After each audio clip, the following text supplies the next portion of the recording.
Hello friends, कैसे हैं आप लोग। आज हम लोग डिस्कस करेंगे राज्यपाल की शक्तियां एवं कार्य। इसके पहले हम लोग राज्यपाल से संबंधित जो प्रावधान थे उनके बारे में डिस्कशन किया हुआ है। क्योंकि राज्यपाल का चैप्टर एक बहुत लंबा चैप्टर है, तो इसलिए इसको दो पार्ट में डिवाइड करके हम लोगों ने पढ़ने का डिसीजन लिया था। ठीक है, जैसे राष्ट्रपति को हमने दो पार्ट में डिवाइड किया था, तो वैसे ही राज्यपाल को भी हमने दो पार्ट में डिवाइड किया हुआ है। पहला हमने राज्यपाल से संबंधित प्रावधान है, उसकी नियुक्ति है या उसके लिए शर्तें हैं, योग्यताएं हैं, उनके बारे में डिस्कशन किया हुआ है। ठीक है, आज हम लोग डिस्कशन करेंगे कि राज्यपाल की शक्तियां क्या क्या हैं। ठीक है, चलिए तो इस चैप्टर की शुरुआत करते हैं। तो देखिए, राज्यपाल की शक्तियां एवं कार्य। तो राज्यपाल राज्य का प्रधान होता है। इसको भी राष्ट्रपति की भांति राज्य के अंतर्गत प्रयोगार्थ विस्तृत शक्तियां प्रदान की गई हैं, परंतु राज्यपाल को राष्ट्रपति की भांति कूटनीतिक, सैनिक तथा आपातकालीन शक्तियां नहीं प्रदान की गई हैं। ठीक है, राज्यपाल थोड़ा सा राष्ट्रपति से अलग है। ठीक है, क्योंकि इसको कूटनीतिक शक्तियां मतलब विदेश नीति इसके लिए नहीं है, फिर सैन्य शक्ति इसको नहीं है, फिर आपातकालीन शक्तियां इसको प्राप्त नहीं है। ठीक है, राज्यपाल को प्राप्त शक्तियों को निम्नलिखित वर्गों में विभाजित किया जा सकता है। जैसे एक है कार्यपालिका शक्ति, दूसरा है विधायिका शक्ति या विधायी शक्ति, तीसरा है वित्तीय शक्ति, चौथा है न्यायिक शक्ति और पांचवा है विवेकीय शक्तियां। ठीक है, तो इन जैसे राष्ट्रपति को हम लोगों ने इन भागों में इतने पार्ट में डिवाइड किया हुआ था, तो वैसे इसको यहाँ पे सैन्य शक्तियाँ नहीं है, कूटनीतिक शक्तियाँ, राजनीतिक शक्तियाँ नहीं है, आपातकालीन शक्तियाँ नहीं है, बाकी सभी शक्तियाँ वही हैं जो राष्ट्रपति को प्राप्त हुई थी। ठीक है, चलिए अब हम लोग आते हैं एक एक जो अधिकार हैं शक्तियाँ उनके बारे में। तो पहला है कार्यपालिका शक्तियाँ, जिसको बोलते हैं एग्जीक्यूटिव पावर्स। तो देखिए, भारतीय संविधान के अनुच्छेद 154(1) के अनुसार राज्य की कार्यपालिका शक्ति राज्यपाल में निहित होगी तथा वह इसका प्रयोग संविधान के अनुसार स्वयं या अपने अधीनस्थ अधिकारियों के माध्यम से करेगा। अब ये कार्यपालिका शक्तियां कैसे हैं? जैसे अनुच्छेद 164(1) के अंतर्गत राज्यपाल मुख्यमंत्री की नियुक्ति करता है तथा मुख्यमंत्री की सलाह से अन्य मंत्रियों की नियुक्ति करता है। तो ये राज्यपाल का एक प्रमुख कार्यपालिकीय कार्य है, या जिसका कहते हैं कि एग्जीक्यूटिव पावर्स में ये करता है कि राज्य के मुख्यमंत्री की नियुक्ति करता है और मुख्यमंत्री की सलाह से अन्य मंत्रियों की नियुक्ति करता है। ठीक है, अब देखिए एक चीज़ यहाँ पर ध्यान रखना है कि ये किसी को भी मुख्यमंत्री नहीं बना देता है। कि राज्य विधानसभा के चुनाव में, आम चुनाव में जिस दल या जिस गठबंधन को सर्वाधिक सीटें प्राप्त हो, उसके नेता को ये मुख्यमंत्री के रूप में नियुक्त करता है। इसको आगे डिटेल में और देखेंगे। फिर क्या करता है ये राज्यपाल? मुख्यमंत्री सहित सभी मंत्रियों को पद एवं गोपनीयता की शपथ दिलाता है तथा राज्य का प्रत्येक मंत्री राज्यपाल के प्रसाद पर्यंत अपना पद धारण करता है। जहां भी ये शब्द आ जाए प्रसाद पर्यंत, इसका मतलब है कि इसको हटाने का, चाहे जिस पद के साथ प्रसाद पर्यंत लग जाए, इसका मतलब है कि इस पद पर बैठे हुए व्यक्ति को हटाने का कोई विशेष उपबंध नहीं है। जिसने इसको नियुक्त किया है वही इसको हटा सकता है। ठीक है, चलिए अब देखिए क्या है। अनुच्छेद 167 के अंतर्गत राज्यपाल राज्य की प्रशासन संबंधी और विधान विषय कोई भी जानकारी मुख्यमंत्री से मांग सकता है। जैसे हम लिखा था कि राष्ट्रपति जो है प्रधानमंत्री से मांग सकता था प्रशासन से संबंधित कोई भी जानकारी है, या विधान विषयक जो है कोई विधेयक है उससे संबंधित, या कोई नीति है उससे संबंधित जानकारी प्रधानमंत्री से मांग सकता था, वैसे ही राज्य में राज्यपाल मुख्यमंत्री से मांग सकता है। ठीक है, दोनों राष्ट्रपति और राज्यपाल का तुलनात्मक अध्ययन करते हुए चलेंगे तो ये बहुत अच्छे तरीके से हम लोग को याद हो जाएगा। और जाहिर सी बात है कि यूपीएससी में जो क्वेश्चन पूछने का तरीका है, पैटर्न है, उसमें कंपैरेटिव या जो तुलनात्मक अध्ययन है उसका बहुत विशेष अध्ययन है या महत्व है। ठीक है, चलिए अब देखिए और क्या है। राज्यपाल छत्तीसगढ़, मध्य प्रदेश, झारखंड व उड़ीसा में जनजाति कल्याण मंत्री की नियुक्ति करवाता है। क्योंकि इन क्षेत्रों में, इन राज्यों में छत्तीसगढ़, मध्य प्रदेश, झारखंड, उड़ीसा, इनमें जनजातीय जनसंख्या बहुत अधिक मात्रा में है और कहीं न कहीं इन जनजातीय क्षेत्रों के विशेष कल्याण के लिए एक मंत्री का नियुक्ति कराना आवश्यक हो जाता है, ताकि इन समुदायों की अच्छे से विकास या नीतियों का निर्माण इनके लिए पक्ष में हो सके। अगला क्या है, यदि किसी मंत्री ने कोई निर्णय लिया हो और मंत्रिपरिषद, इसको सही कर लीजिएगा, मंत्रिपरिषद ने उसका संज्ञान न लिया हो तो राज्यपाल मुख्यमंत्री से उस मामले पर विचार करने की मांग कर सकता है। जैसे कोई इंडिविजुअल मंत्री ने कोई निर्णय ले लिया लेकिन संपूर्ण मंत्रिपरिषद ने भी उस पर कोई विचार नहीं किया है, तो राज्यपाल मुख्यमंत्री से कहेगा कि भाई उस मामले को विचार हमारे लाइए या रखवाइए, इसको फिर विचार करते हैं। ठीक है, चलिए अगला है। राज्यपाल द्वारा राज्य के उच्च अधिकारियों जैसे महाधिवक्ता, ठीक है, अब महाधिवक्ता जो होता है एडवोकेट जनरल होता है, ये राज्य का सबसे बड़ा विधि अधिकारी होता है। ठीक है, ये राज्य सरकार को सलाह देता है। अब यह राज्यपाल के प्रसाद पर्यंत ही पद धारण करता है, मतलब महाधिवक्ता की नियुक्ति राज्यपाल करता है। राज्यपाल करने का मतलब है कि मंत्रिपरिषद की सिफारिश पर ही करेगा, मुख्यमंत्री के कहने पर ही करेगा, और इसका प्रसाद पर्यंत, राज्यपाल के प्रसाद पर्यंत ही पद धारण करता है। अर्थात जब तक मुख्यमंत्री चाहेगा तब तक ये रहेगा, अगर मुख्यमंत्री नहीं चाहेगा तो इसको राज्यपाल से सलाह देगा कि इसको वापस बुला लीजिए, हटा दिए पद से, तो राज्यपाल इसको पद से हटा लेगा। ठीक है, तथा इसका पारिश्रमिक मतलब कितना वेतन भत्ता दिया जाएगा, इसका भी निर्धारण कौन करता है? राज्यपाल ही करता है। राज्यपाल का मतलब है कि हिडन रूप से कौन है इसमें? मंत्रिपरिषद, जिसका प्रधान मुख्यमंत्री है, वही है। अब देखिए, राज्य निर्वाचन आयोग तथा अन्य आयोगों के सदस्यों तथा विश्वविद्यालय के उपकुलपतियों आदि की नियुक्ति कौन करता है? राज्यपाल ही करता है। ठीक है, तो इसको भी ध्यान रखना है। जो वाइस चांसलर होते हैं स्टेट यूनिवर्सिटी के, सेंट्रल यूनिवर्सिटी के तो राष्ट्रपति करता है, स्टेट यूनिवर्सिटी के जितने होते हैं उनकी राज्यपालों की, कुलपतियों की नियुक्ति कौन करता है? राज्यपाल करता है। फिर क्या है? राज्य के उच्च न्यायालय के न्यायाधीशों की नियुक्ति के बारे में राष्ट्रपति को परामर्श देता है। जैसे मान लीजिए किसी राज्य के मतलब हाई कोर्ट में किसी मुख्य न्यायाधीश या अन्य न्यायाधीशों की नियुक्ति हो रही है, तो ये राज्यपाल राष्ट्रपति को क्या कर देता है? परामर्श देता है। ठीक है, अब अगला है, राज्य में संवैधानिक तंत्र के विफल हो जाने पर अनुच्छेद 356 के अंतर्गत राष्ट्रपति शासन की सिफारिश करता है, और यदि राष्ट्रपति शासन लागू हो जाता है तो केंद्र सरकार के प्रतिनिधि के रूप में राज्य का शासन चलाता है। इसका मतलब यह है कि संवैधानिक उपबंधों के अधीन अगर किसी राज्य का शासन नहीं चल रहा है तो राज्यपाल जो है ये राष्ट्रपति को एक सिफारिश कर सकता है कि राज्य में संवैधानिक तंत्र विफल हो चुका है और इस आधार पर राष्ट्रपति शासन लगा दिया जाए, तो राष्ट्रपति शासन लगाया जा सकता है। और जब राष्ट्रपति शासन लगता है तो उस समय राज्य का जो भी कार्यकलाप है, कार्यपालिका संबंधित सारे कार्य हैं, वो राज्यपाल के माध्यम से राष्ट्रपति द्वारा किया जाता है। ठीक है, अगला क्या है? राज्य सूची के विषय पर राज्यपाल का संपूर्ण अधिकार है। ठीक है, और समवर्ती सूची में भी उसका तब तक अधिकार है जब तक कि संसद द्वारा बनाए गए कानून से राज्य द्वारा बनाए गए कानून का विरोध नहीं होता है। इसको थोड़ा समझ लेते हैं। देखिए, जो 7वीं अनुसूची है संविधान का, इसमें शक्तियों का विभाजन किया गया है।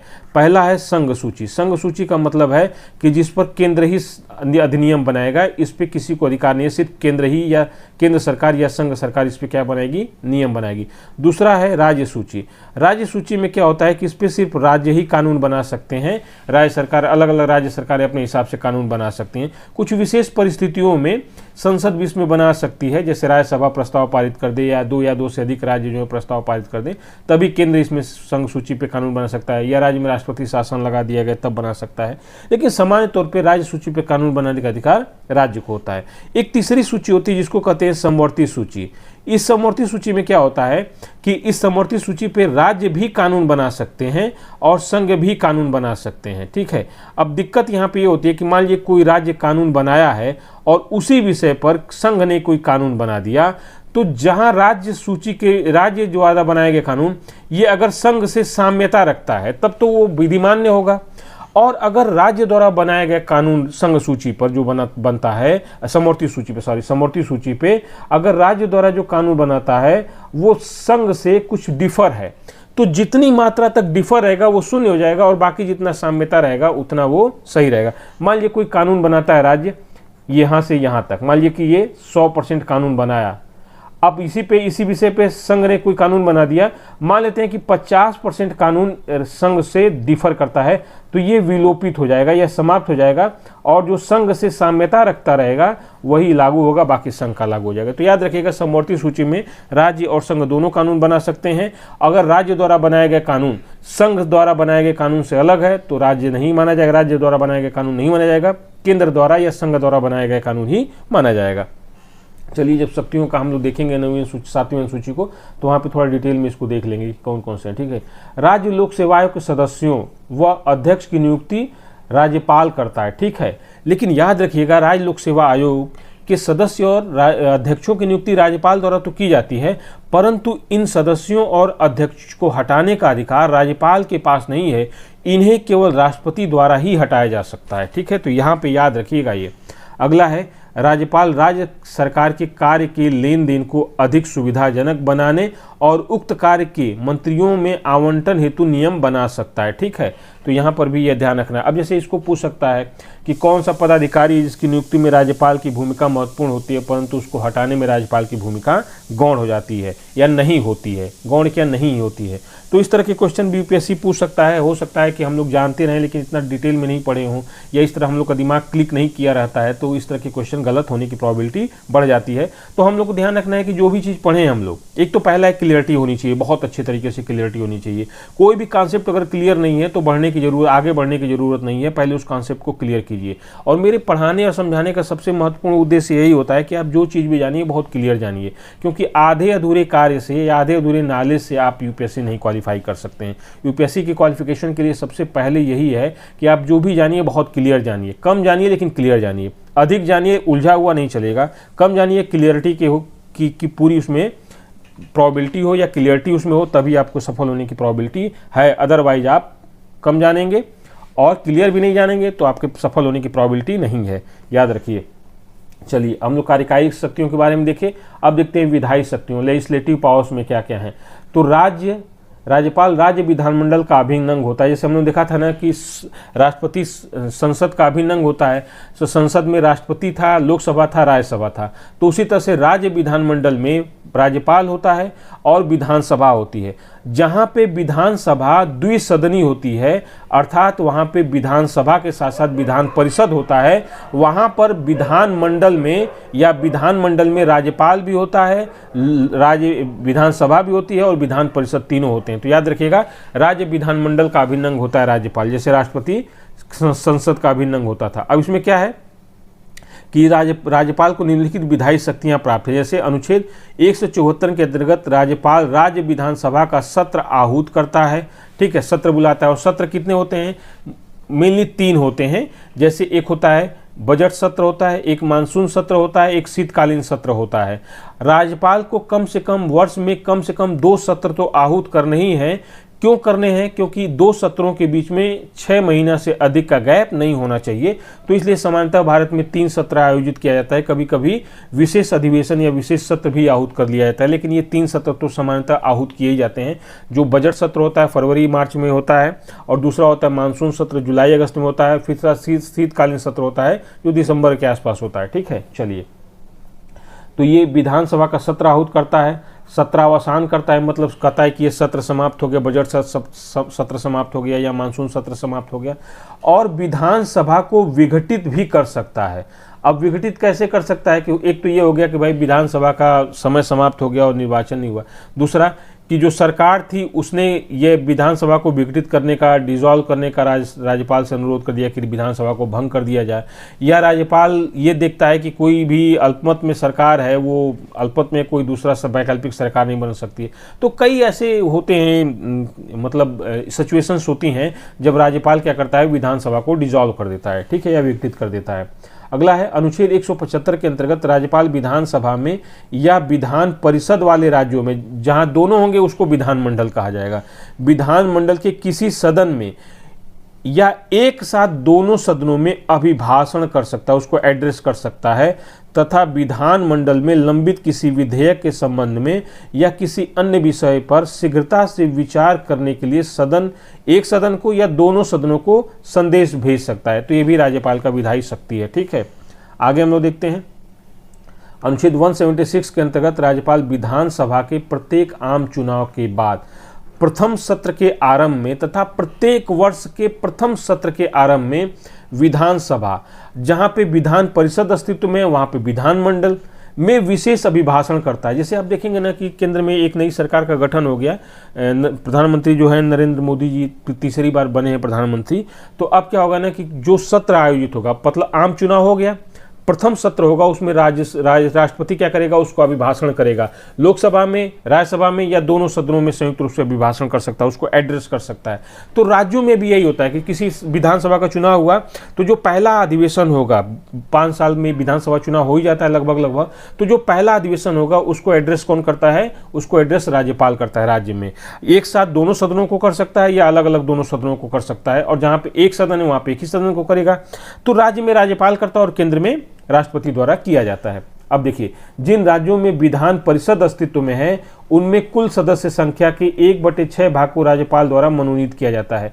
जैसे अगर मान लीजिए किसी जगह पे, जैसे उत्तर प्रदेश में विधान परिषद में 100 सदस्य हैं, तो इसके 1/6 भाग को, मतलब 100/6 भाग को क्या करता है राज्यपाल, ये राज्यपाल द्वारा मनोनीत किया जाता है। ठीक है, तो इतने सदस्यों का क्या होगा, राज्यपाल द्वारा मनोनयन होगा। बाकी कुछ जो होंगे वो मतलब ग्रेजुएट लोग करेंगे, कुछ शिक्षक करते हैं, कुछ जो प्रतिनिधि होते हैं जैसे क्षेत्र पंचायत वाले होते हैं, नगर पंचायत वाले वो करते हैं। ठीक है, फिर कुछ विधायक मिलकर चुनते हैं। तो इस तरह से विधान परिषद के सदस्यों का निर्वाचन होता है। विधान परिषद के सदस्यों का निर्वाचन भी प्रत्यक्ष रूप से नहीं होता है। जैसे राज्यसभा के सदस्यों का निर्वाचन प्रत्यक्ष रूप से नहीं होता है, वैसे विधान परिषद के सदस्यों का निर्वाचन भी प्रत्यक्ष रूप से नहीं होता है।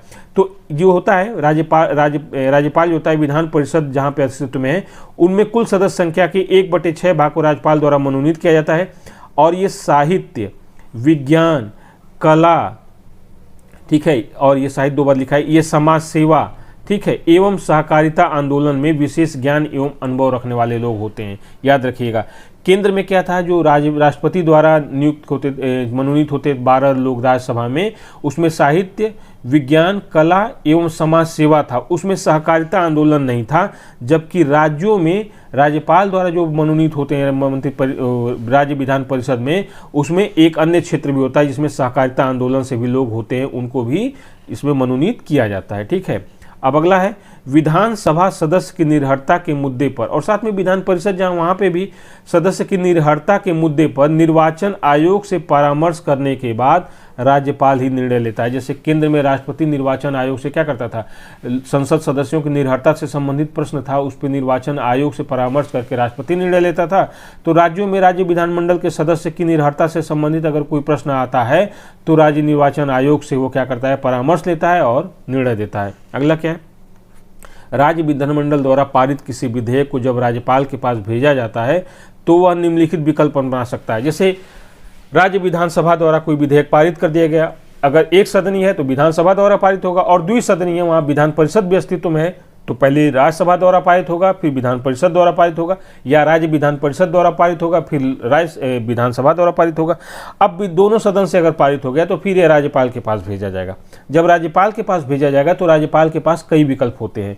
उसमें पहला विकल्प है कि वह विधेयक को अपनी स्वीकृति दे देता है, ठीक है, या विधेयक को स्वीकार कर लेता है, मतलब हस्ताक्षर कर देता है, और वह विधेयक फाइनली क्या हो जाता है, अधिनियम बन जाता है। दूसरा विकल्प है कि वह विधेयक को, ठीक है, ये विधेयक को स्वीकृति के लिए रोक सकता है, मतलब अपने पास रोक लेता है, नहीं देता है स्वीकृति, तो विधेयक क्या हो जाता है, समाप्त हो जाता है। तीसरा क्या है कि धन विधेयकों को छोड़कर, अगर धन विधेयक नहीं है, सामान्य विधेयक है, क्योंकि संविधान संशोधन विधेयक राज्य विधानसभा में आता ही नहीं है, तो धन विधेयक और सामान्य विधेयक 2 ही होते हैं। और तीसरा जो होता है केंद्र में, वो धन विधेयक, सामान्य विधेयक, और एक होता है संविधान संशोधन विधेयक। तो यहाँ पर राज्य में क्या है, धन विधेयक है और सामान्य विधेयक है, 2 ही चीज होता है।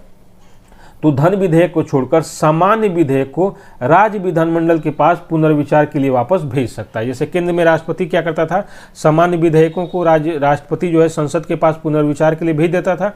अब उस पर संसद पुनर्विचार करके फिर राष्ट्रपति को भेजती थी। राष्ट्रपति के अनुसार उसमें अगर संशोधन करना होता तो संशोधन करके भेज सकती थी, और संशोधन को अस्वीकार करते हुए, यानी कि मूल रूप में विधेयक राष्ट्रपति के पास भेज देती थी। तो राष्ट्रपति के पास वहां पर कोई विकल्प नहीं था, वो फिर उसको अनुमति देने के लिए बाध्य था। वैसे ही राज्य में भी राज्य धन विधेयक है, उसको छोड़ के जो सामान्य विधेयक है, राज्यपाल जो है उसको विधानसभा के पास या विधानमंडल के पास पुनर्विचार के लिए वापस भेज देगा। अब इसके बाद यदि राज्य विधानसभा या राज्य विधानमंडल उसको पारित करके फिर राज्यपाल के पास भेजती है तो राज्यपाल के पास फिर कोई विकल्प नहीं है, फिर वो अपनी अनुमति देगा। एक चौथा विकल्प राज्यपाल के पास और होता है, वो होता है अनुच्छेद 201 के अंतर्गत यह प्रावधान है कि राज्यपाल विधेयक को राष्ट्रपति के विचार के लिए सुरक्षित रख सकता है। अब कुछ ऐसे मामले हैं जिनमें राज्यपाल को विधेयक सुरक्षित रखना जरूरी है। कैसे कि ऐसे मामले में विधेयक को सुरक्षित रखना अनिवार्य है जहां राज्य विधानमंडल द्वारा जो विधेयक पारित किया गया है उससे उच्च न्यायालय की स्थिति को संकट में डालता है, मतलब उसको ये हैरेस करता है, उच्च न्यायालय के अधिकार को ये कटौती करता है उसमें। साथ ही राज्य के जो नीति निर्देशक तत्व हैं इनके विरुद्ध कोई विधेयक पारित किया गया है, जो राज्य के नीति निर्देशक तत्व हैं उनके विरुद्ध कोई विधेयक पारित किया गया है, तभी राज्यपाल क्या करेगा, राष्ट्रपति के लिए वो सुरक्षित लिखेगा। अगला क्या है, संविधान के उपबंधों के विरुद्ध कोई विधेयक पारित किया गया है, तभी राज्यपाल उस विधेयक को राष्ट्रपति के लिए सुरक्षित कर लेगा। अगला क्या है, देश के व्यापक हित के विरुद्ध कोई काम किया जा रहा हो राज्य द्वारा, राज्य विधानमंडल द्वारा, तो भी राज्यपाल राष्ट्रपति के लिए विधेयक को सुरक्षित रख सकता है। अगला क्या है, राष्ट्रीय महत्व का हो, कोई विधेयक राष्ट्रीय महत्व का हो तथा संविधान के अनुच्छेद 31A के तहत संपत्ति के अनिवार्य अधिग्रहण से संबंधित कोई विधेयक है, तो भी राज्यपाल इसको राष्ट्रपति के लिए आरक्षित रख सकता है। तो ये 4 विकल्प राज्यपाल के पास होते हैं। पहला, वो राज्य विधानमंडल द्वारा पारित विधेयक को अनुमति देगा, तो वो राज्य विधानमंडल द्वारा पारित विधेयक अधिनियम बन जाएगा। वो अनुमति रोक लेगा, विधेयक समाप्त हो जाएगा। तीसरा, अगर धन विधेयक नहीं है, सामान्य विधेयक है, तो राज्य विधानमंडल के पास पुनर्विचार के लिए भेज देगा। और चौथा विकल्प है कि वो विधेयक को राष्ट्रपति के लिए सुरक्षित रख लेगा कि भैया हम निर्णय नहीं देंगे, इस पे कौन निर्णय देगा, राष्ट्रपति निर्णय देगा। और वो मामले कौन से होंगे, वो मामले होंगे कि ये उच्च न्यायालय की अधिकारिता में कटौती करता है, राज्य के नीति निर्देशक तत्वों के विरुद्ध है, संविधान के उपबंधों के विरुद्ध है, देश के व्यापक हित के विरुद्ध है, राष्ट्रीय महत्व का कोई विषय है, तथा संविधान के अनुच्छेद 31A के तहत संपत्ति के अनिवार्य अधिग्रहण से संबंधित है। तो इस मामले में अब अनुच्छेद 213 के अंतर्गत राज्यपाल को अध्यादेश जारी करने की शक्ति प्रदान की गई है। जैसे राष्ट्रपति क्या करता है, अनुच्छेद 123 के अंतर्गत राष्ट्रपति अध्यादेश जारी करता है, तो वैसे ही अनुच्छेद 213 के अंतर्गत राज्यपाल भी अध्यादेश जारी कर सकता है। अब कब कर सकता है कि जैसे राज्य विधानमंडल सत्र में नहीं है, राज्य विधानमंडल अगर एक सदनीय है, जहाँ विधानसभा सत्र में नहीं है, और जहाँ 2 सदनीय है वहाँ दोनों सदन सत्र में नहीं है, ठीक है, दोनों का सत्र में होना जरूरी है, अगर जहां दोनों हैं। अगर सत्र में नहीं है और राज्यपाल को लगता है कि बहुत कोई तत्कालिक मतलब बहुत अर्जेंट है कोई अध्यादेश जारी करना, तो क्या कर सकता है, अध्यादेश जारी कर सकता है। अब देखिए, अध्यादेश जारी कर देगा, लेकिन जैसे ही विधानसभा का सत्र आहूत होगा या विधानमंडल का सत्र आहूत होगा, तो उस सत्र आहूत के 6 सप्ताह के भीतर ही उस विधानसभा या विधानमंडल द्वारा उस विधेयक को अनुमति मिलनी है अध्यादेश को, अदरवाइज वो अध्यादेश समाप्त हो जाएगा। जैसे हम लोग केंद्र में देखे थे, केंद्र में राष्ट्रपति द्वारा अध्यादेश जारी करने की शक्ति थी, वैसे ही राज्य में राज्यपाल की शक्ति है। ठीक है, अब देखिए, राज्यपाल द्वारा अध्यादेश जारी करने की शक्ति राज्य सूची तथा समवर्ती सूची के विषयों तक से विस्तृत है, और राष्ट्रपति द्वारा क्या है, केंद्र सूची के विषयों तक या समवर्ती सूची के विषयों तक विस्तृत है। वैसे ही राज्य में राज्यपाल राज्य सूची तथा समवर्ती सूची के विषय तक इसका अध्यादेश जारी करने की शक्ति है। अब यहाँ पे क्या है कि समवर्ती सूची है ऐसी है जिस पे राज्यपाल भी अध्यादेश जारी कर सकता है और राष्ट्रपति भी अध्यादेश जारी कर सकता है। अब हम आते हैं, जब राज्य विधानसभा अध्यक्ष और उपाध्यक्ष का पद खाली हो तो वह विधानसभा के किसी सदस्य को कार्यवाही सुनिश्चित करने के लिए अध्यक्ष के रूप में नियुक्त कर सकता है। ठीक है, अब देखिए जैसे क्या होता है, जैसे हमने देखा था केंद्र में क्या है कि संसद का जो अध्यक्ष होता है या उपाध्यक्ष होता है, अगर वो छुट्टी पे हैं, कहीं गए हैं, मतलब उनका पद खाली नहीं है, रिक्त नहीं हुआ है, वो काम नहीं कर रहे हैं, फिलहाल छुट्टी पर हैं या अस्वस्थ हैं, तो एक पैनल होता है, उस पैनल में से क्रमशः लोग अध्यक्षता करते हैं। लेकिन अगर पद रिक्त हो जाता था तो उसमें वो पैनल वाले लोग काम नहीं करते थे, फिर उस पद रिक्त हो जाने, मान लीजिए कि उनकी डेथ हो गई या उन्होंने त्यागपत्र दे दिया अध्यक्ष उपाध्यक्ष दोनों ने, तो उस समय क्या होता था ना कि राष्ट्रपति जो है लोकसभा की अध्यक्षता के लिए किसी सदस्य को नियुक्त करता था। उसी तरह से राज्यसभा में क्या होता था कि मान लीजिए जो सभापति है, जो उपराष्ट्रपति है, वही सभापति होता था, उसकी मृत्यु हो गई या उसने त्यागपत्र दे दिया, साथ में जो उपसभापति होता था, ठीक है, उसने भी त्यागपत्र दे दिया या उसने भी उसकी भी मृत्यु हो गई, तो उस समय जो पैनल होता था ना, उस पैनल में से कोई सदस्यता अध्यक्षता नहीं करता था, फिर राष्ट्रपति द्वारा राज्यसभा की एक अस्थायी मतलब सदस्य को नियुक्त किया जाता था कि कार्रवाई शुरू करो, उसके संचालन करो। ठीक है, तो वैसे ही राज्यों में भी है। अगला क्या है, राज्यपाल राज्य के लेखों से संबंधित राज्य वित्त आयोग, राज्य लोक सेवा आयोग और नियंत्रक एवं महालेखा परीक्षक की रिपोर्ट को राज्य विधानसभा के पटल पर रखवाता है। ठीक है, तो ये भी राज्यपाल का दायित्व है, विधायक दायित्व है। अब हम आते हैं राज्यपाल की वित्तीय शक्तियाँ, फाइनेंशियल पावर क्या है राज्यपाल की। तो देखिए, राज्यपाल को निम्नलिखित ये वित्तीय शक्तियाँ हैं। ठीक है, वित्तीय शक्तियां हैं, कौन कौन सी हैं, तो अनुच्छेद 202 के अंतर्गत राज्यपाल प्रत्येक वित्तीय वर्ष के प्रारंभ में वार्षिक वित्तीय विवरण, जिसको बजट कहा जाता है, विधानमंडल के समक्ष प्रस्तुत कराएगा। जैसे राष्ट्रपति क्या करता था, अनुच्छेद 112 के अंतर्गत क्या करता था वो, केंद्र में वार्षिक वित्तीय विवरण बजट रखवाता था संसद के पटल पे, तो वैसे ही अनुच्छेद 202 के अंतर्गत राज्यपाल जो होता है प्रत्येक वित्तीय वर्ष के प्रारंभ में राज्य का वार्षिक वित्तीय विवरण, जिसको बजट कहा जाता है, ये विधानसभा या विधानमंडल के पटल पर रखवाता है। फिर क्या है, धन विधेयकों को राज्य विधानसभा में राज्यपाल की पूर्व अनुमति के बाद ही प्रस्तुत किया जा सकता है। जैसे केंद्र में धन विधेयक को राष्ट्रपति की पूर्व अनुमति से संसद के पटल पर रखा जाता था, तो वैसे ही धन विधेयक को राज्य विधानसभा में या विधानमंडल में राज्यपाल की पूर्व अनुमति के बाद ही रखा जा सकता है। लेकिन यहाँ पर एक चीज़ ध्यान रखिएगा, हम लोग पढ़ रहे थे जब वहाँ पे, तो देखे थे कि अगर कोई विधेयक पूर्व अनुमति वाला है, अगर उस पर पूर्व अनुमति नहीं ली गई तो इसके आधार पर उस विधेयक को न्यायालय में मतलब चैलेंज नहीं किया जा सकता है कि पूर्व अनुमति नहीं ली गई। अरे भाई विधेयक पारित हुए फिर अनुमति ले लेगा, ठीक है, तो याद रखिएगा। राज्यपाल की सिफारिश पर ही विधानमंडल में पूरक, अतिरिक्त और अधिक अनुदानों की मांग की जा सकती है। आगे डिटेल में हम लोग देखेंगे कि पूरक, अतिरिक्त और अधिक अनुदान क्या होती हैं, बस यहाँ पे इतना जान लीजिए कि राज्यपाल की सिफारिश पर ही विधानमंडल या विधानसभा में पूरक, अतिरिक्त और अधिक अनुदानों की मांग की जा सकती है। अगला क्या है, राज्य सरकार की आकस्मिक निधि पर राज्यपाल का पूर्ण नियंत्रण होता है। किसी आकस्मिक खर्च के लिए वह इस निधि से सरकार को धन दे सकता है। जैसे केंद्र की आकस्मिक निधि पर किसका नियंत्रण होता है, राष्ट्रपति का नियंत्रण होता है। अब ये क्या होता है, दो फंड होते हैं, एक सामान्यतः फंड होता है, एक होता है संचित निधि और एक होता है आकस्मिक निधि। संचित निधि का मतलब होता है कि जो सरकार, जिसमें से बिना संसद की अनुमति के कोई धन नहीं निकाला जा सकता है, संचित निधि। राज्य में भी होता है, केंद्र में भी संचित निधि होता है, राज्य में भी आकस्मिक निधि होता है और केंद्र में भी आकस्मिक निधि होता है। आकस्मिक निधि का मतलब होता है कि एक निश्चित फंड रखा जाता है जो राज्यपाल के नियंत्रण में होता है। जैसे हम लोग देखे थे कि राष्ट्रपति के नियंत्रण में केंद्र में होता था। मान लीजिए कोई सडन ऐसा काम आ गया कि बहुत जल्दी धन की जरूरत है और संसद से स्वीकृति लेने का समय नहीं है, बहुत जल्दी, जैसे मान लीजिए आपदा आ गया, जैसे कोविड-19 पैंडेमिक आया था, या कहीं चक्रवात आ गया, कहीं बाढ़ आ गया, कहीं भूस्खलन हो गया, कुछ ऐसी दिक्कत आ गई कि तत्काल राहत के लिए पैसा चाहिए, और जो संचित निधि से निकालने के लिए संचित निधि से धन तभी निकाला जा सकता है जो संसद की स्वीकृति दे दे। तो स्वीकृति मिलने में टाइम लगेगी और तत्काल पैसे की जरूरत है, तो ये आकस्मिक निधि से पैसा निकाल लिया जाता है और फिर उतना ही क्या किया जाता है, संचित निधि से पैसा निकाल के आकस्मिक निधि में डाल दिया जाता है।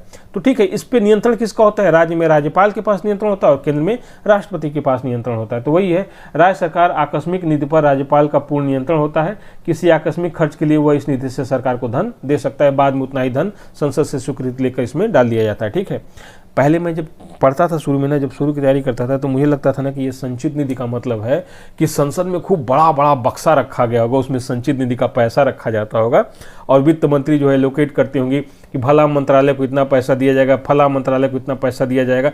तो फला मंत्रालय के मंत्री आते थे बड़े बड़े बक्सा लेकर, उसमें से पैसा लेके जाते रहे होंगे। पहले मैं ऐसा ही सोचता था कि आकस्मिक निधि में भी जो फंड होगा उसमें बहुत बड़ा बक्सा होगा और उसकी चाबी जो होगी राष्ट्रपति के पास होगी और राज्यों में राज्यपाल के पास होगी। बाद में पता लगा कि ये सब रिजर्व बैंक के कस्टोडियन में होता है।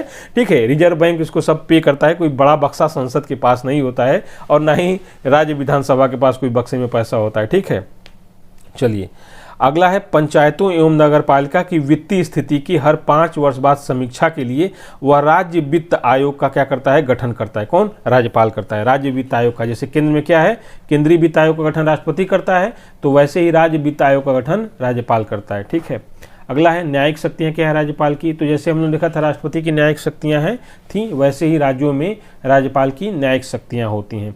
अब देखिए, राज्यपाल को निम्नलिखित न्यायिक शक्तियाँ प्राप्त हैं, कौन सी हैं, अनुच्छेद 161 के अंतर्गत और अनुच्छेद 72 के अंतर्गत राष्ट्रपति को न्यायिक शक्तियाँ प्राप्त थी, तो अनुच्छेद 161 के अंतर्गत राज्यों में राज्यपाल को, ठीक है, ये न्यायिक शक्तियाँ प्राप्त हैं। तो देखते हैं अनुच्छेद 161 के अंतर्गत जिन विषयों पर राज्य की कार्यपालिका शक्ति का विस्तार है, उन विषयों पर विधि के विरुद्ध किए जाने पर किसी दोष सिद्ध के दंड को क्षमा करने, उसका प्रतिलंबन करने, उस पर विराम लगाने या उसका परिहार करने की अथवा दंडादेश के निलंबन या लघुकरण की शक्ति राज्यपाल को प्राप्त है।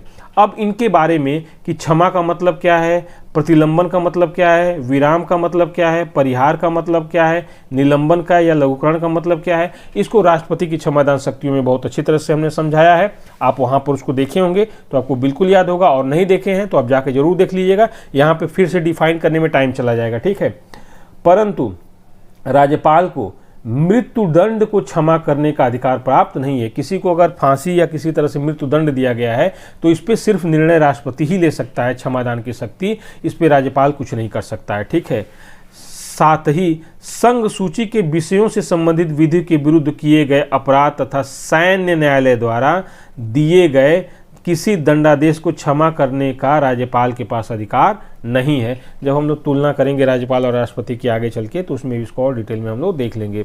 फिर क्या है, अगला क्या है इसके पास न्यायिक शक्तियाँ, तो उच्च न्यायालय के न्यायाधीशों की नियुक्ति में आपने बताया था ना कि उच्च न्यायालयों की नियुक्ति के समय राष्ट्रपति राज्यपाल से परामर्श लेता है, ठीक है।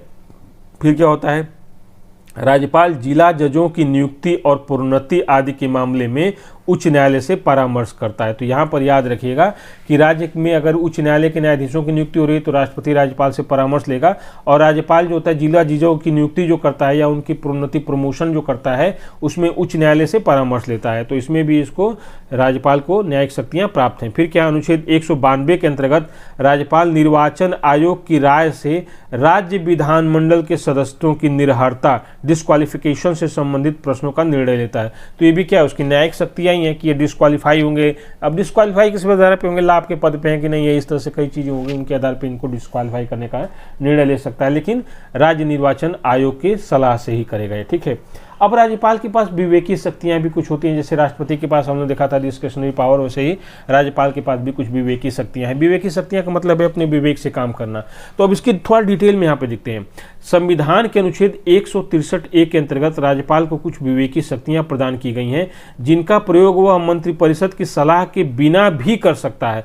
जैसे कहा गया ना कि राज्यपाल कोई भी कार्य राज्यपाल को सहायता और सलाह देने के लिए क्या होगी, मंत्रिपरिषद होगी, जिसका प्रधान मुख्यमंत्री होगा और उसी के अनुसार राज्यपाल कार्य करेगा। लेकिन इस मंत्रिपरिषद की सलाह के अतिरिक्त भी राज्यपाल को कुछ ऐसी शक्तियां दी गई हैं जिसमें वो मंत्रिपरिषद की सलाह लेने के लिए बाध्य नहीं है, वो अपने विवेक से निर्णय ले सकता है। लेकिन विवेकी शक्तियां जो होती हैं ना, उसके पास डिस्क्रिशनरी पावर जो होती हैं, इनको 2 वर्गों में विभाजित किया गया है। 2 वर्गों में विभाजित इसलिए किया जाता है कि एक होता है संविधान में स्पष्ट रूप से उल्लेखित विवेकी शक्तियां, मतलब जिनका स्पष्ट रूप से संविधान में उल्लेख है कि ये उसकी विवेकी शक्तियां हैं, और दूसरा जो है वो स्पष्ट रूप से उल्लेखित तो नहीं है लेकिन वो परिस्थिति जन्य है कि इन परिस्थितियों में राज्यपाल विवेकी शक्तियों का प्रयोग करेगा। अब देखते हैं स्पष्ट रूप से जो संविधान में उल्लेखित विवेकी शक्तियां हैं वो कौन कौन सी हैं। पहला है, राज्य विधानमंडल द्वारा पारित किसी विधेयक को राष्ट्रपति के विचार के लिए आरक्षित कर लेना। अब मान लीजिए क्या होता है कि राज्य विधानमंडल द्वारा कोई विधेयक पारित करके राज्यपाल के पास भेजा जाता है कि भाई इस पे साइन कर दीजिए, तो राज्यपाल अपने विवेक से निर्णय लेता है कि इस पर हम सहमति दें कि सहमति नहीं दें, कि राष्ट्रपति के लिए इसको सुरक्षित कर लें या पुनर्विचार के लिए वापस कर लें। तो ये चीज़ हो गया। तो एक तो होता है कि राष्ट्रपति के लिए किसी विधेयक को सुरक्षित रख लेने का ये जो शक्ति है ये राज्यपाल के विवेक पर निर्भर करती है। उसके लिए मंत्रिपरिषद थोड़ी सलाह देगी कि राष्ट्रपति के लिए सुरक्षित रख लो, वो तो कहेगी भाई विधानमंडल से हमने पारित करके दे दिया, तुम साइन करो जल्दी से नियम बन जाए, क्योंकि मंत्रिपरिषद ही विधेयक को लाती है। अगर प्राइवेट विधेयक नहीं है तो सरकारी विधेयक है तो मंत्रिपरिषद ही लाएगी। दूसरा क्या है, राज्य विधानमंडल द्वारा पारित किसी विधेयक को पुनर्विचार के लिए विधानमंडल के पास वापस भेजना, इसका भी निर्णय राज्यपाल करता है। भाई उसके पास विधेयक पारित करके विधानमंडल से आया, अब राज्यपाल के पास लगता है कि इस पर ये थोड़ा सा क्रिटिकल मामला है, इस पर राज्य विधानमंडल को एक बार मौका देते हैं कि भाई इस पर फिर से विचार कर लो, तुमने हड़बड़ी में लाया हुआ है या इससे दिक्कत हो जाएगी तो इस पर पुनर्विचार कर लो। अब देखिए ये पुनर्विचार का जो निर्णय है ना, ये पूर्णतः राज्यपाल के विवेक पर निर्भर करता है, ये मंत्रिपरिषद की सलाह की जरूरत नहीं है। फिर क्या मंत्रिपरिषद सलाह थोड़ी देगी कि इसको पुनर्विचार के लिए वापस करो, वो तो खुद ही पारित करा के भेजी है। फिर क्या, अनुच्छेद 356 के अंतर्गत राज्य में संवैधानिक तंत्र के विफल हो जाने पर राज्य में राष्ट्रपति शासन की सिफारिश करना। जाहिर सी बात है कि राज्य में संवैधानिक तंत्र विफल हो गया है, होने की सिफारिश करेगा, तो मुख्यमंत्री ऐसा थोड़े करने देना चाहेगा। मुख्यमंत्री तो सोचेगा भाई कि मुख्यमंत्री हम ही रहें, पावर हमारे पास ही रहे, लेकिन राज्यपाल इस सिफारिश कर सकता है कि भाई राज्य में जो संवैधानिक तंत्र है या संविधान के उपबंधों के अंतर्गत यहाँ पे शासन चलाना पॉसिबल नहीं है, तो राष्ट्रपति शासन की सिफारिश कर सकता है राष्ट्रपति से, ठीक है। तो ये भी अपनी विवेक से निर्णय लेता है। फिर है अनुच्छेद 213 के अंतर्गत किसी अध्यादेश को राष्ट्रपति की अनुमति के लिए रख सकता है। अब मान लीजिए अभी हमने देखा कि यहाँ अनुच्छेद 201 के अंतर्गत राष्ट्रपति के विचारार्थ किसी विधेयक को रख सकता है, वहां पे तो विधेयक रख लिया। अब मान लीजिए राज्य मंत्रिपरिषद जो है उसको सलाह देती है कि भाई ये अध्यादेश जारी कर दो आप राज्यपाल से, तो राज्यपाल जो है ना उस अध्यादेश पर अनुमति दे सकता है, मतलब अध्यादेश जारी कर देगा, या इस अध्यादेश को राष्ट्रपति की अनुमति के लिए रख सकता है कि भाई ये अध्यादेश जो है इससे संबंधित है, मतलब उच्च न्यायालय के अधिकारिता से या राज्य के नीति निर्देशक तत्वों से या व्यापक राष्ट्रहित में संबंधित ये अध्यादेश है, तो राष्ट्रपति के अनुमति के लिए उस अध्यादेश को सुरक्षित रख सकता है। यहाँ पे ये भी इसकी विवेकी शक्ति है। फिर क्या है, अब संविधान में ये तो स्पष्ट रूप से जो हम लोग पढ़े अभी तक, तो ये तो जितने थे ये संविधान में स्पष्ट रूप से राज्यपाल की विवेकी शक्तियां हैं, ये जो 4 हैं। फिर अब आता है कि संविधान द्वारा राज्यपाल को कुछ अप्रत्यक्ष विवेकी शक्तियां प्रदान की गई हैं जो परिस्थितियों के जन्य होती हैं, जो परिस्थिति जन्य होते हैं कि ऐसी परिस्थिति आ गई तो इसमें अब राज्यपाल का विवेक से डिपेंड करता है कि वो क्या निर्णय लेता है। तो वही है, संविधान द्वारा राज्यपाल को कुछ अप्रत्यक्ष विवेकी शक्तियां प्रदान की गई हैं जिनका प्रयोग वह परिस्थितियों के अनुसार कर सकता है। जैसे विधानसभा के निर्वाचन में जब किसी दल या गठबंधन को स्पष्ट बहुमत न प्राप्त हो तो मुख्यमंत्री की नियुक्ति करना। जैसे मान लेते हैं कि विधानसभा का चुनाव हुआ, जैसे केंद्र में भी लोकसभा का चुनाव हुआ, तो यहाँ पे 2 गठबंधन था, एक तरफ एनडीए था और एक तरफ इंडिया गठबंधन था। तो एनडीए गठबंधन को प्रत्यक्ष बहुमत प्राप्त हो गई तो राष्ट्रपति ने उस एनडीए गठबंधन को बुला लिया साथ सरकार बनाने के लिए और प्रधानमंत्री नरेंद्र मोदी के नेतृत्व में एनडीए गवर्नमेंट का गठन हो गया। अगर मान लीजिए कि एनडीए को भी बहुमत नहीं प्राप्त होता और इंडिया गठबंधन को भी बहुमत नहीं प्राप्त होता, बहुमत के लिए 272 सदस्यों की जरूरत होती है।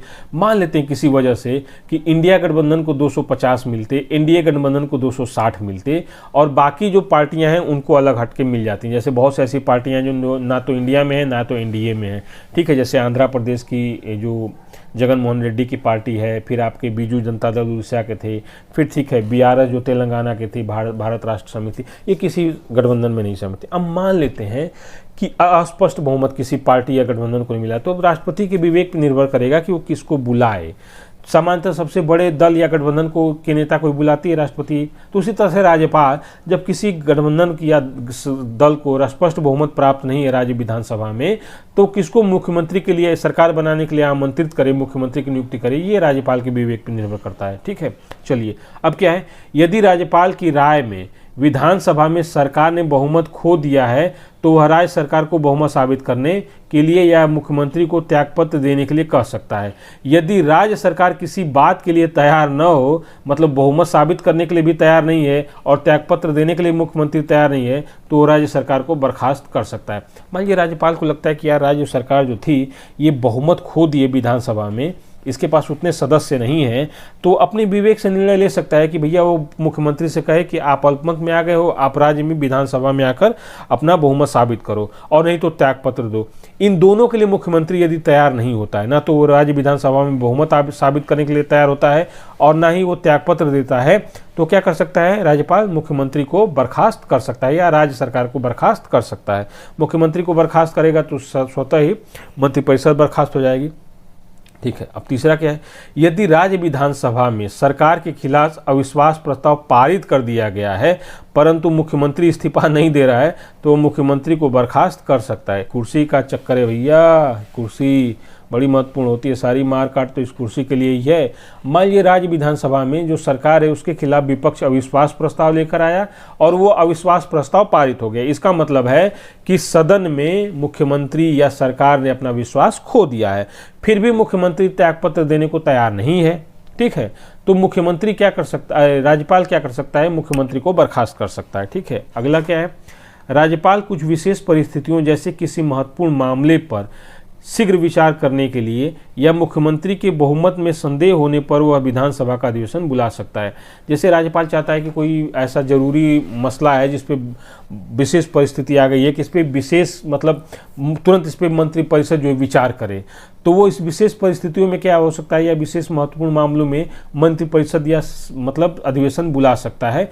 और उसको संदेह हो रहा है कि यार मुख्यमंत्री कहीं ऐसा तो नहीं है कि मुख्यमंत्री के खिलाफ सदस्य हैं, मुख्यमंत्री के बहुमत में संदेह हो, तो विधानसभा का विशेष अधिवेशन बुला सकता है। ये भी राज्यपाल के विवेक पर डिपेंड करता है। ठीक है, फिर क्या है, अगला क्या है, राज्यपाल स्वविवेक से मुख्यमंत्री सहित किसी भी मंत्री के विरुद्ध भ्रष्टाचार आदि के आरोपों के आधार पर मुकदमा दायर करने की अनुमति प्रदान कर सकता है। ठीक है, जैसे राज्यपाल को लगता है, किसी ने कहा कि मुख्यमंत्री भ्रष्टाचार में या कोई मंत्री भ्रष्टाचार में लिप्त है, इसके ऊपर मुकदमा दायर करना चाहिए, तो ये मुख्यमंत्री स्वविवेक से ले सकता है कि भाई इसके खिलाफ तो सीधे सीधे केस है, इसके खिलाफ मुकदमा दायर किया जाए, तो ये भी राज्यपाल अपने स्वविवेक से लेता है। फिर क्या है, अल्पमत वाली सरकार द्वारा विधानसभा भंग करने की सिफारिश को राज्यपाल अस्वीकार कर सकता है। मान लीजिए जब तक सरकार को, मतलब सरकार है जो मंत्रिपरिषद है उसको विधानसभा में विश्वास मत प्राप्त है, तब तक तो मंत्रिपरिषद की सलाह से राज्यपाल उसकी बात मानता रहेगा या मंत्रिपरिषद की सलाह से कार्य करता रहेगा। लेकिन राज्यपाल अगर देखता है कि भाई मंत्रिपरिषद है विधानमंडल में, या विधानमंडल का मतलब विधानसभा यहाँ हो गया, विधानसभा में बहुमत खो देती है और वो फिर सलाह दे रही है राज्यपाल से कि भाई तुम विधानसभा भंग कर दो, तो अल्पमत वाली सरकार की सलाह को मानने के लिए राज्यपाल बाध्य नहीं है। तो राज्यपाल हो सकता है कि राज्यपाल विधानसभा भंग करने की सिफारिश मान भी ले, लेकिन ये भी हो सकता है कि राज्यपाल अल्पमत वाली सरकार की विधानसभा को भंग करने की सिफारिश को अस्वीकार कर दे। ये किसके ऊपर डिपेंड करता है? ये राज्यपाल के विवेक के ऊपर डिपेंड करता है।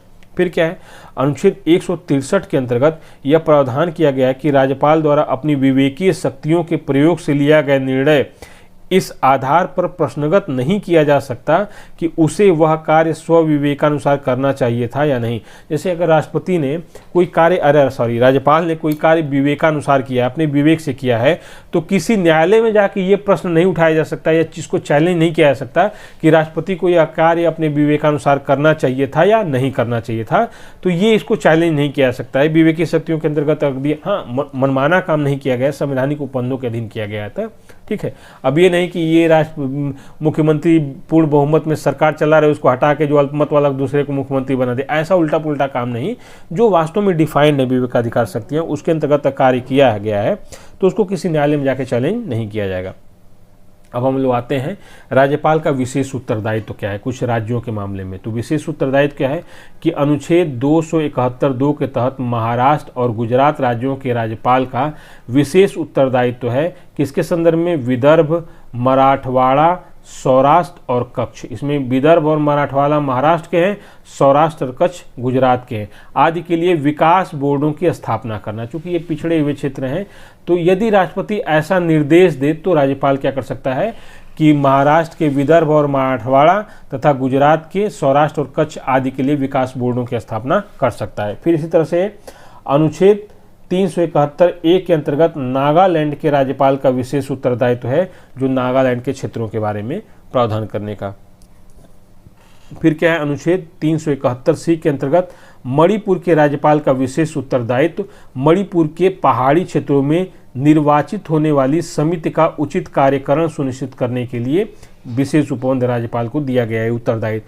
फिर क्या है, अनुच्छेद 371(f) के अंतर्गत सिक्किम के राज्यपाल का विशेष उत्तरदायित्व शांति के लिए तथा जनता की उन्नति व साम्यपूर्ण व्यवस्था के लिए कार्य करने का विशेष उत्तरदायित्व यहाँ पे दिया गया है। अनुच्छेद 371(h) के अंतर्गत अरुणाचल प्रदेश के राज्यपाल का विधि और व्यवस्था के संबंध में विशेष उत्तरदायित्व है। ठीक है, अब देखिए उपरोक्त विशेष उत्तरदायित्वों के संबंध में राज्यपाल मंत्रिपरिषद, यहाँ पे लिख लीजिएगा इसको, मंत्रिपरिषद की सलाह मानने या उसे स्वीकार करने के लिए बाध्य नहीं है। तो यहाँ पे भी ये अपने विवेक से कार्य, विशेष उत्तरदायित्वों के निर्वहन के लिए विवेक से कार्य ले सकता है। अब हम लोग आते हैं राष्ट्रपति एवं राज्यपाल की वीटो शक्ति के तुलनात्मक अध्ययन को, कि जो वीटो शक्तियां हैं राष्ट्रपति की और राज्यपाल के पास क्या क्या है, इनका तुलनात्मक अध्ययन करते हैं। अब देखिए क्या होता है, इधर राष्ट्रपति के बारे में किया गया प्रावधान और इधर राज्यपाल के बारे में किया गया। तो सामान्य विधेयकों के संबंध में, अगर कोई सामान्य विधेयक है उसके मामले में राष्ट्रपति के पास कौन कौन सी वीटो शक्तियां हैं, और उन्हीं सामान्य विधेयकों के संबंध में राज्यपाल के पास क्या क्या शक्तियां हैं। देखिए राष्ट्रपति के पास 3 प्रकार के विधेयक जाते हैं। एक सामान्य विधेयक जाएगा, एक धन विधेयक जाएगा और एक संविधान संशोधन विधेयक जाएगा। लेकिन राज्यपाल के पास सिर्फ 2 ही विधेयक जाएंगे। संविधान संशोधन विधेयक राज्यपाल के पास नहीं जाता है, राज्यपाल के पास क्या जाता है, धन विधेयक और सामान्य विधेयक ही जाता है। तो यहाँ पे सामान्य विधेयक के समय के मामले में राष्ट्रपति के पास क्या विकल्प है और सामान्य विधेयक के मामले में राज्यपाल के पास क्या विकल्प हैं। तो यहाँ देखिए, जब कोई साधारण विधेयक, जिसको सामान्य विधेयक कहते हैं, संसद से पारित होकर राष्ट्रपति के पास भेजा जाता है, तब राष्ट्रपति के पास निम्नलिखित विकल्प होते हैं। यहाँ पे राष्ट्रपति के पास विकल्प होते हैं। पहला विकल्प क्या होता है, राष्ट्रपति विधेयक को अपनी अनुमति दे या स्वीकृति दे और वह विधेयक फिर क्या हो जाता है, अधिनियम बन जाता है। अब यहाँ पर देखते हैं, प्रत्येक साधारण विधेयक विधानमंडल द्वारा पारित होने के बाद राज्यपाल के पास प्रस्तुत किया जाता है और राज्यपाल इस पर अपने 4 विकल्प होते हैं। इसके पास 4 विकल्प होते हैं राज्यपाल के पास। राष्ट्रपति के पास 3 विकल्प होते हैं, सामान्य रूप से राज्यपाल के पास 4 विकल्प होते हैं। अब देखिए पहला क्या है कि जैसे राष्ट्रपति यहाँ पे क्या किया है, विधेयक को अपनी अनुमति दे दिया और विधेयक अधिनियम बन गया। वैसे ही राज्यपाल करेगा, वह विधेयक को अपनी स्वीकृति दे देगा, अनुमति प्रदान कर देगा, जिससे विधेयक अधिनियम बन गया। तो यहाँ पे दोनों की समान शक्ति है सामान्य विधेयक के संबंध में। अब फिर आगे देखते हैं दूसरा विकल्प क्या है राष्ट्रपति के पास, कि जब राष्ट्रपति के पास अपनी स्वीकृति के लिए, अब जब विधेयक पारित करके संसद से राष्ट्रपति के पास भेजा जाता है तो राष्ट्रपति विधेयक पर अपनी स्वीकृति को रोक लेता है, तब विधेयक समाप्त हो जाता है और अधिनियम नहीं बन पाता है। ठीक है, तो दूसरा का विकल्प है कि राष्ट्रपति विधेयक पर अपनी अनुमति रोक लेगा और वह विधेयक अधिनियम नहीं बन पाएगा, समाप्त हो जाएगा। राज्यपाल भी क्या करता है, जब राज्य विधानमंडल से कोई विधेयक पारित होकर राज्यपाल के पास जाता है तो वह विधेयक पर अपनी स्वीकृति रोक लेता है, जिससे विधेयक समाप्त हो जाता है और अधिनियम नहीं बन पाता है। तो यहाँ तक दोनों का क्या है, समान मतलब शक्तियां हैं, वही दोनों सम है। तीसरा विकल्प राष्ट्रपति के पास क्या है कि जब संसद द्वारा पारित कोई विधेयक राष्ट्रपति के पास भेजा जाता है तो राष्ट्रपति विधेयक को सदन के पास पुनर्विचार के लिए वापस भेज सकता है, परंतु पुनर्विचार के बाद सदन द्वारा भेजे गए विधेयक पर राष्ट्रपति को स्वीकृति अवश्य देनी होती है। एक बार संसद को राष्ट्रपति पुनर्विचार के लिए विधेयक भेज सकता है, लेकिन वो विधेयक कौन होना चाहिए, सामान्य विधेयक होना चाहिए, साधारण विधेयक होना चाहिए। धन विधेयक और संविधान संशोधन विधेयक पर राष्ट्रपति पुनर्विचार के लिए नहीं भेज सकता है। अब राष्ट्रपति सदन के पास भेजता है पुनर्विचार के लिए, अब सदन उस पर पुनर्विचार करके उसमें संशोधन कर देता है तो संशोधन सहित राष्ट्रपति के पास भेजा जाएगा, और पुनर्विचार नहीं करके अपने मौलिक प्रारूप में ही वो कहता है कि नहीं इसी पे साइन कीजिए राष्ट्रपति को, तो राष्ट्रपति पुनर्विचार के बाद साइन करने के लिए बाध्य है, मतलब विधेयक को अनुमति देने के लिए बाध्य है, उस पर फिर कोई इफवट नहीं राष्ट्रपति करेगा।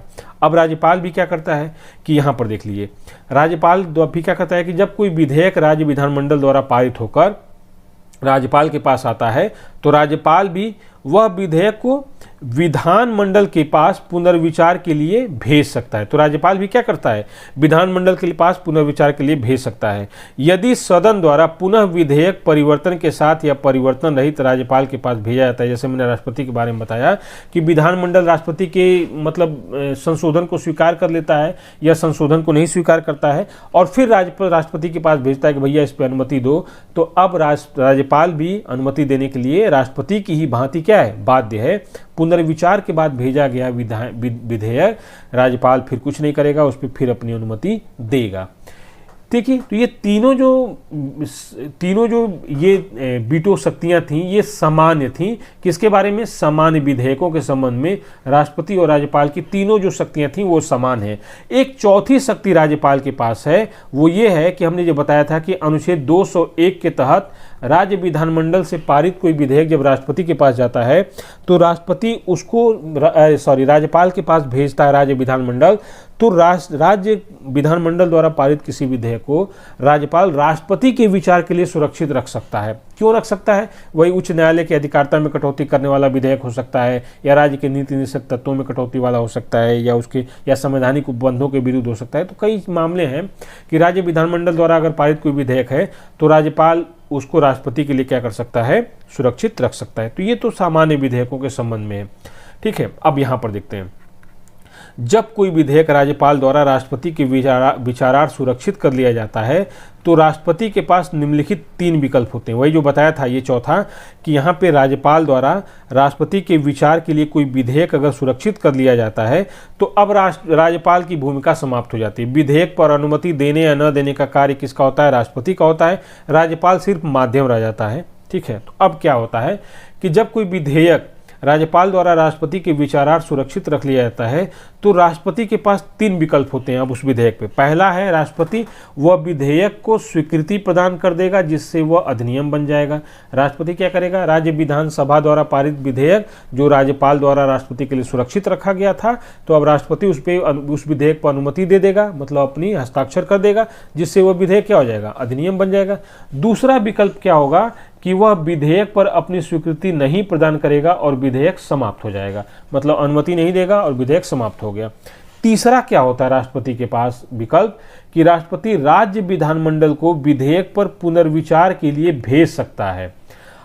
ठीक है, राष्ट्रपति भी कहेगा कि भाई इस पर पुनर्विचार करो। अधिकतम 6 महीने के भीतर राज्य विधानमंडल द्वारा उस विधेयक पर पुनर्विचार किया जाएगा। ठीक है, अधिकतम 6 महीने के अंदर उस पर पुनर्विचार किया जाएगा। अब 6 महीने के अंदर राज्य विधानमंडल द्वारा विधेयक को पुनर्विचार करने के बाद फिर राष्ट्रपति के पास भेजा जाता है, तब भी राष्ट्रपति उस विधेयक पर अपनी स्वीकृति देने के लिए बाध्य नहीं है। याद रखिएगा एक चीज, अभी हमने बताया यहाँ पे कि राज्य संसद द्वारा पारित कोई विधेयक राष्ट्रपति पुनर्विचार के लिए भेजता है संसद के पास, और संसद पुनः उस विधेयक को राष्ट्रपति के पास भेजती है, तो यहाँ पे राष्ट्रपति उस पर अनुमति देने के लिए बाध्य है। ठीक है, केंद्र के विषय में हमने देखा। राज्य के विषय में हमने देखा कि राज्य की विधानमंडल या विधानसभा जब कोई विधेयक पारित करके राज्यपाल के पास भेजती है, तो राज्यपाल उसको पुनर्विचार के लिए विधानसभा या विधानमंडल के पास भेज देता है। अब विधानमंडल पुनः उस विधेयक को संशोधन के सहित या बिना संशोधन के राज्यपाल के पास भेजती है, तो यहाँ पे राज्यपाल अनुमति देने के लिए बाध्य होता है। ठीक है, ये तो दोनों की शक्ति बराबर होगी। लेकिन अगर कोई विधेयक राज्यपाल द्वारा राष्ट्रपति की अनुमति के लिए सुरक्षित कर लिया गया है, अब यहाँ पर है कि यदि राष्ट्रपति, ठीक है, राज्यपाल द्वारा सुरक्षित विधेयक राष्ट्रपति के पास भेजा जाता है, तो राष्ट्रपति क्या करता है, राज्य विधानमंडल को विधेयक पर पुनर्विचार के लिए वापस कर सकता है कि भैया ये तुम फिर से इस पर विचार कर लो 6 महीना के अंदर, अधिकतम 6 महीना के अंदर।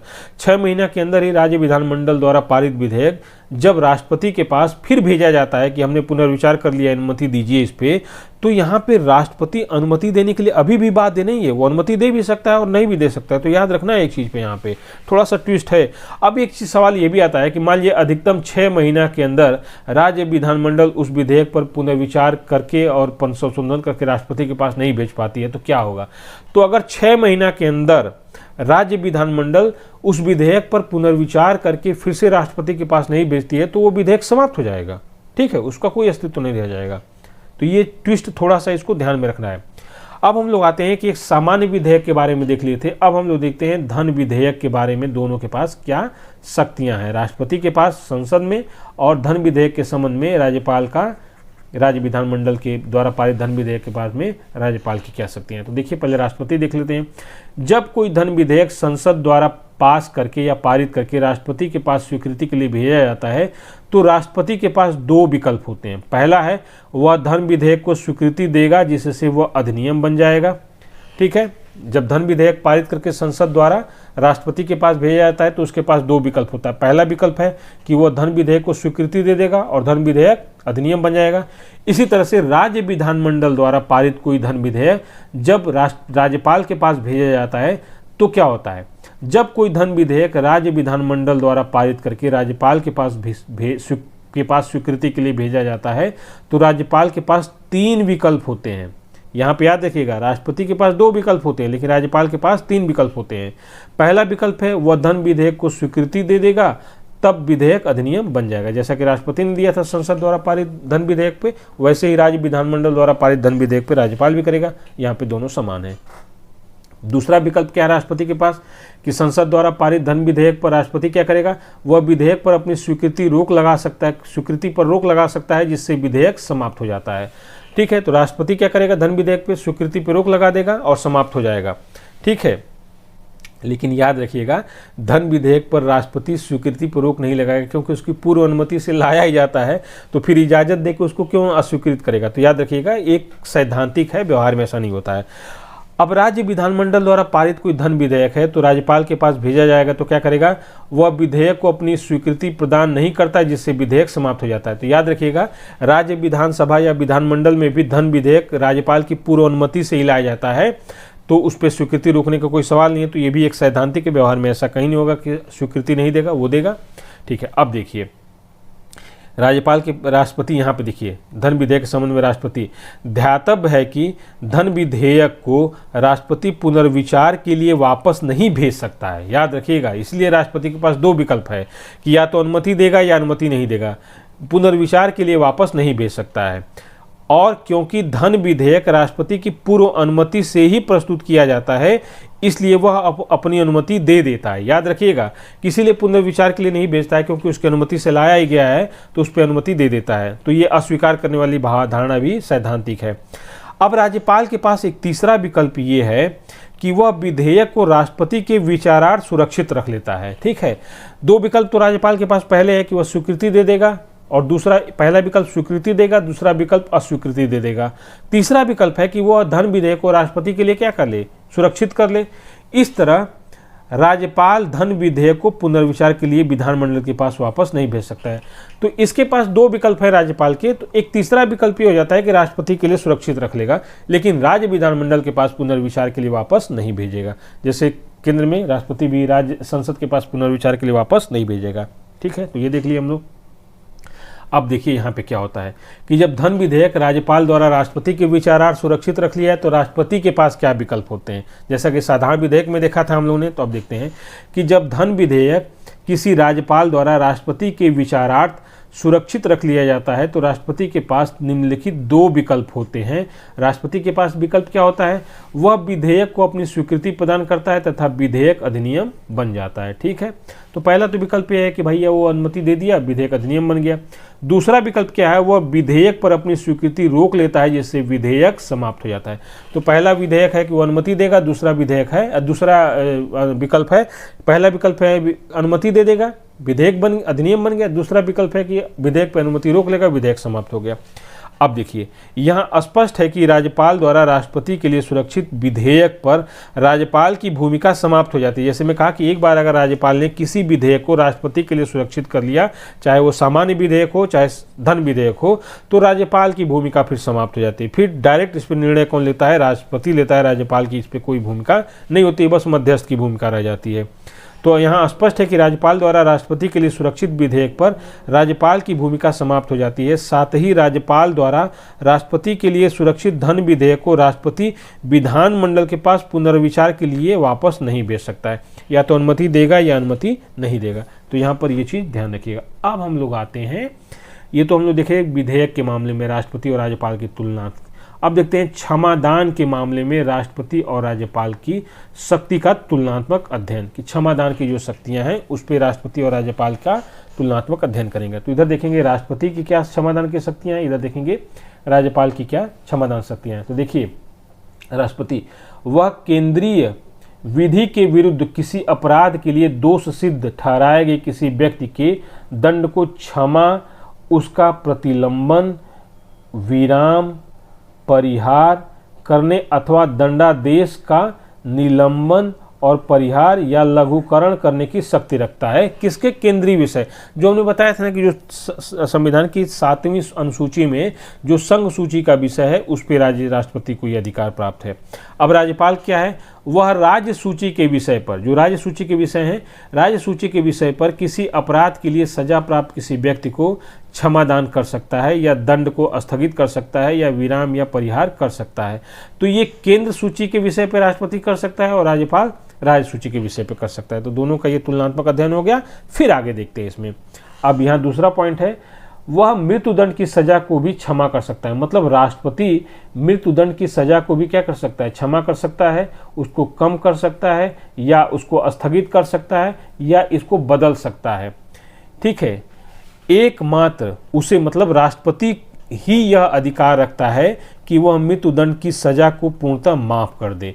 तो मृत्युदंड पर कोई भी निर्णय है वो सिर्फ राष्ट्रपति ले सकता है। ठीक है, अब देखिए यहाँ पे क्या है, राज्यपाल की क्या है, राज्यपाल मतलब वह मृत्युदंड की सजा को माफ नहीं कर सकता है, चाहे सजा राज्य सूची के विषय के उल्लंघन के आधार पर ही क्यों न दी गई हो, परंतु राज्यपाल इसे स्थगित कर सकता है। मतलब माफ नहीं कर सकता है, मृत्युदंड को स्थगित कर देगा कि भाई अभी फांसी मत दो, इसको पुनर्विचार के लिए समय दे दो, राष्ट्रपति के पास पुनर्विचार के लिए चला जाए, तो उसको माफी नहीं दे सकता है। मतलब स्थगित कर देगा भाई आज फांसी मत दो, इतने दिन बाद दे देना, ताकि ये राष्ट्रपति के पास मतलब क्षमादान के लिए अपनी याचना दे सके, या उसको पुनर्विचार के लिए कह सकता है। मतलब माफ नहीं कर सकता है, ना तो उसको मतलब उसमें परिहार निलंबन कर सकता है या अवधि कम कर सकता है, उसको स्थगित कर सकता है कि भाई अभी मत दो मृत्युदंड।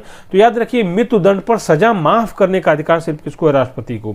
मृत्युदंड की सजा को माफ करने का अधिकार राज्यपाल को नहीं है, याद रखिएगा। बस स्थगित कर सकता है कि भैया आज मत फांसी दो, बाद में दे देना, तनी इसको समय दे दो, ताकि राष्ट्रपति को क्या करे, ये अपनी क्षमा याचना के लिए इसको समय मिल जाए। तो याद रखिएगा यहाँ पे। अब तीसरा पॉइंट यहाँ पे आता है कि राष्ट्रपति के लिए वह सैन्य अदालत मतलब कोर्ट मार्शल अगर किसी का किया गया है तो इसके जो सजा दी गई है सैन्य अदालत के तहत तहत सजा प्राप्त किसी व्यक्ति की सजा को भी माफ़ कर सकता है, उसको कम कर सकता है या बदल सकता है। राष्ट्रपति यहाँ पे कम कर सकता है या बदल सकता है, मतलब सैन्य न्यायालय द्वारा कोई अगर सजा किसी व्यक्ति को दी गई है उस पर भी राष्ट्रपति को अधिकार है कि सजा को माफ़ कर सकता है, उसको कम कर सकता है या सजा की प्रकृति को बदल सकता है। लेकिन राज्यपाल के पास क्या है कि सैन्य अदालत से प्राप्त सजा के बारे में राज्यपाल को कोई अधिकार नहीं है। ये सैन्य अदालत के या सैन्य न्यायालय के कोर्ट मार्शल के खिलाफ राज्यपाल कोई भी निर्णय नहीं दे सकता है। ठीक है, तो ये राष्ट्रपति और राज्यपाल की क्षमादान की शक्तियाँ थी। इसके पहले हमने विधेयकों पर राष्ट्रपति और राज्यपाल का तुलनात्मक अध्ययन कर लिया है। तो ये हम लोग का राज्यपाल की जो शक्तियाँ चैप्टर था ये समाप्त हुई। आई होप राष्ट्रपति के साथ तुलनात्मक अध्ययन के बाद आपको काफ़ी अच्छी तरह सही होंगी, समझ में आई होंगी। इसीलिए हमने राष्ट्रपति के और उपराष्ट्रपति के बाद डायरेक्ट हमने राज्यपाल के बारे में पढ़ाया, ताकि दोनों चैप्टर को आप एक साथ पढ़ेंगे तो ये ज़्यादा आपको समझ में आएगा। कुछ हमने तुलनात्मक अध्ययन भी कर दिया तो ये ज़्यादा चीज़ें समझ में आएंगी। तो इस तरह से कंपैरेटिव मतलब जो होता है या तुलनात्मक अध्ययन जो होता है, इससे चीज़ें बहुत अच्छी तरीके से समझ में आती हैं। ठीक है, फिर आई होप वो आपको बहुत अच्छी तरह समझ में आएगा। फिर से आप एक बार राष्ट्रपति के बारे में देखिएगा जाके, तो आप फिर दोबारा देखिएगा। और देखिए एक चीज़ होता है ना कि कोई चीज़ समझ में आए या ना आए, पढ़ना चाहिए कई बार। हमको एक बार में, दो बार में, तीन बार में ही चीज़ें क्लियर नहीं होती हैं, इसको कई बार पढ़ना पड़ता है। और कोशिश कीजिए कि बहुत शॉर्ट में रिफाइंड नोट्स आप बनाते चलिए, ठीक है, तभी इसका लाभ आप उठा पाएंगे। चलिए, आई होप आपको बहुत अच्छा लगा होगा।